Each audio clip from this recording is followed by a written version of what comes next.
It's time for Big Tigger's Trending Topics on V103. Alrighty, people, time for the Trending Topics 411 and all your favorite folks. This one a little messy. Let me get to it. Let me get through it.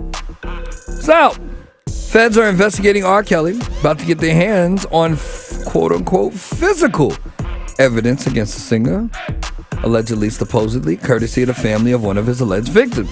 Law enforcement sources told TMZ that Jocelyn Savage's parents are set to meet with the feds in New York to discuss matters related to two separate U.S. Attorney's Office probes into R. Kelly. We're told the Savages, that's their last name, will provide information on witnesses and those closely associated with Kelly and turn over materials they refer to as quote-unquote physical evidence.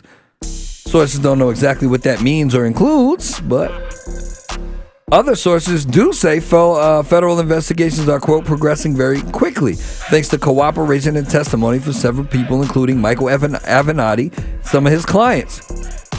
As for what the feds could pin on Kelly, we're told it could involve the Mann Act, which prohibits the transportation of minors across state lines for purposes of sex or debauchery.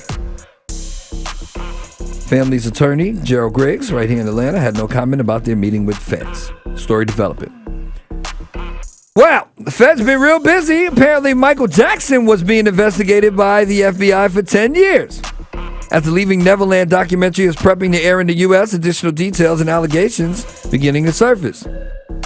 One of the more interesting alleged details was recently revealed by the late singer's nephew, Taj Jackson. According to Taj, Mike was being investigated by the FBI for 10 years. And it said just because of the allegation, he also alleges that MJ owned half of Sony's catalog. And he did, actually. He did. That's real. That's facts. Facts. Like he owned the Beatles music. That's facts. Taj also stopped by and chopped it up with Gayle King on CBS This Morning Today. It didn't claim that the accusers Wade Robeson and James Safechuck are lying. Instead, that it's just different ways to look at it. Here's Taj, who is the son of Tito Jackson, a.k.a. Michael's nephew, saying that he was at Neverland for some of these sleepovers in question. I grew up in it, so for me it wasn't odd. To the outside world, yes, I think it can be odd. I mean, I'm not oblivious to what it sounds like, but when you're actually there in that atmosphere and you're around it and you're watching movies. With his kids too. Yes, with his kids. It's very innocent, but I think the fault of my uncle was he didn't have that bone in his body to look at it the other way. His naivety was his downfall. Wow. Marlon went on to say, you know, like when kids have a big sleepover and they're all watching TV, they may all fall asleep in the same bed. That's kind of what he kind of, I don't know, people.